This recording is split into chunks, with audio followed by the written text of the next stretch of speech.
Thank you for being here after the lunch, but I want to give special thanks to whoever designed and organized the lunch.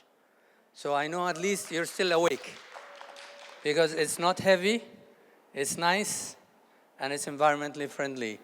So thanks to them, you will still enjoy my keynote, hopefully till the end. And if you don't enjoy it, it's my failure, not the lunch guys.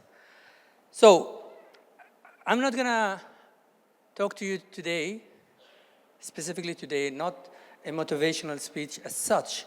So I'm not going to prepare you to go and conquer the world or face your fears, more like face your egos as a leader and think differently. Basically, it's a motivation for a mindset change rather than a motivation to conquer the world.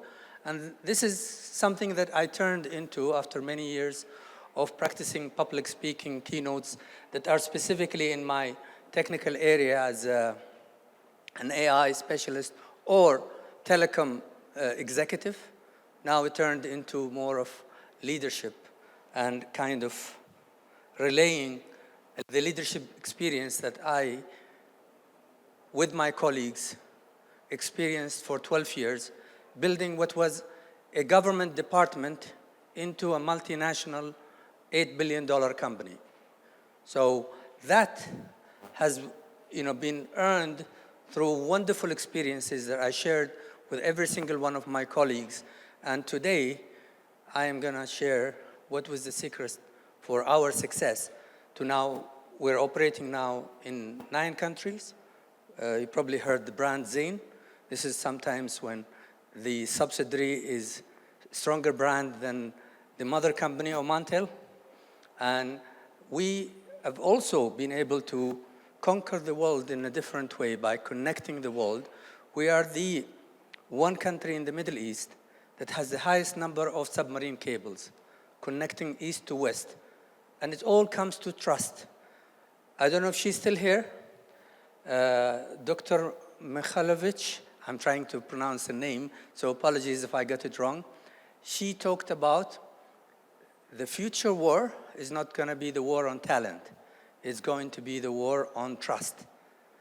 That's very well said. And in fact, about 10 years ago, the Gallup Group published a book after a worldwide study, and the book was called The War on Jobs.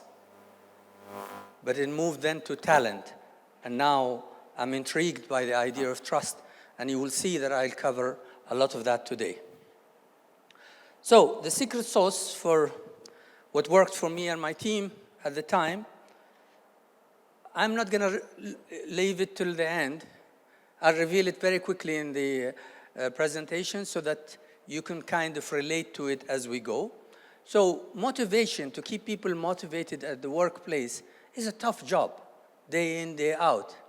You want people to drive into work feeling like they missed their friends that work there. They've missed the task that they have to do. So motivation is not synonymous with competence. People think people who are competent are automatically, they're good at what they're doing, they're automatically motivated. No, they're not. Motivation is not a policy or a procedure that you can put within the company. You know, all these procedures and policies on reward and so on, punishment and reward. You cannot motivate everyone the same way. Everyone has a different trigger. You know, for example, for us on rewards, some rewards was to go to Spain for a Clásico, for those who love football. Some rewards was to send people to a place where you can do desert crossing, because they do desert crossing using cars. And so we kind of learn what ticks for people and try to kind of continuously ignite it, make it work for them. Motivation is not just someone coming to work happy today, had no problems with the wife, and he's ready to face the world. No, it's not. Motivation is not constant. So it fluctuates. People have different moods and different days. And last but not least, it's not the salary and the benefits, unless those benefits are intelligent the way we did it. So for someone like him, we all think the myth is that carrots like, rabbits like carrots. And you just have more carrots. Every time they do something good, or you want them to do something good, here is some more carrot. But what happens to someone like him, who's already paid well, right? Yeah, so my VPs were paid $50,000 a month. So money is not a motivator anymore. So how do I motivate those people day in, day out in something that's not salary and benefits and bonuses? So I'm going to try and link that to what you're doing. This is Amit Ray. How many of you know Amit Ray? No? Not many? Yeah. He's someone, that's an old picture, by the way. He seems to like this picture, so it's everywhere on the internet. He's like another lady called Fifi Lee, I think. Both talk about the impact, the socioeconomic impact of AI. So they have very interesting quotes.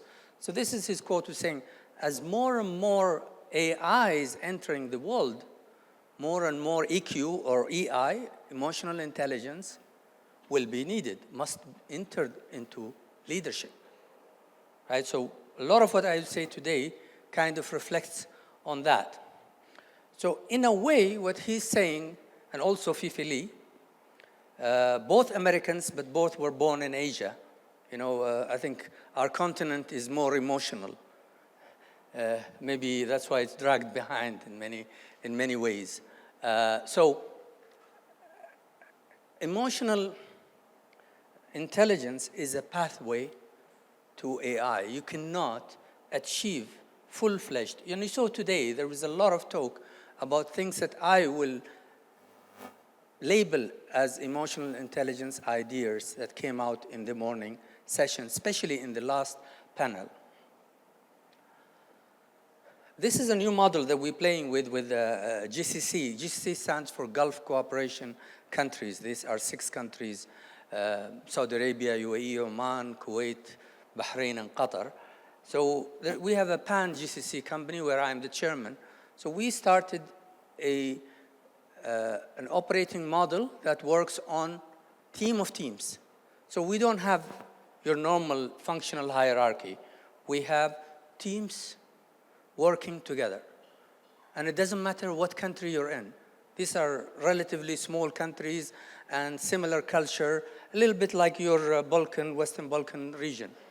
Yeah, so we understand each other, yet if you look at the teams that we have in this particular company, they come from many countries around the world. So for them to work like they know each other, like they meet every morning, it requires a lot of emotional leadership from the leaders that be in those teams. So emotional leadership will prevail. Everything that I've read about it says it will prevail. So this is the secret sauce. It's no secret anymore. What we need is day in, day out. So motivation, as I said earlier, is a daily practice. It's not all those processes, all those rewards. It's a daily practice by the leader. To keep people motivated, it's a daily practice. And this is what you have to practice daily. Respect, trust, empathy, and inspiration. You have these. There's a long list that many authors have talked about. I found these to be the ones that at least worked for us. We had 3,400 staff, and we felt that we kept most of them happy because we have very low turnover. So our attrition rate is 2.5%, and they normally go up in one of the competitor telecom companies. They go for a higher position, but they never leave the job for a similar job. So the next few slides will tell you what I mean by these. So respect is not something that I only came up with. It's actually part of one of my team members listed it. And we researched this, and we found that there is a study, 20,000 people from around the world, that was published in the Harvard Business Review, confirmed that trust is the most important, respect is the most important leadership behavior for employees. For employees, if they see that you respect them, they will work for you, even when you're not watching. That is what gives you the success, when they work for you, even when you're not watching. So what is respect? It's giving credit to others. It's public recognition. Providing constructive feedback. Who do we provide constructive feedback to? Loved ones, spouse, kids, younger brothers. At least in my culture, we don't dare give constructive feedback to our parents or older brothers and sisters. But we care for the younger brothers and sisters and the children and the spouse. Those are the people that you care about. So if you care enough about your employees, you will give them that respect of constructive feedback. Keeping promises. Keeping promises. I have worked recently with some leaders where I'm chairman of the board, and I get feedback from the staff. They ask their staff to give them a report by Sunday. That's our first day of the week. And then they receive the report on Sunday after spoiling the employee weekend, and they don't read it for 2 weeks. They don't give feedback on it. That's not respect. That's another way of keeping promises, respecting boundaries. People have to have their own personal boundaries. They have personal time. They have families, friends to attend to. You need to respect their personal boundaries. And again, we go back to public appreciations. You can't just tell them silently in the lift when no one was listening, a good job. In fact, just keep it for a big event, and that's where you recognize them. So, sorry about the Arabic. I'm just testing your Arabic. I borrowed this slide from one of my earlier slides, forgot to translate. What it says, you're working, most of the CEOs now, at least in my region, are X generation. And they're working with millennials and Z or Z generation.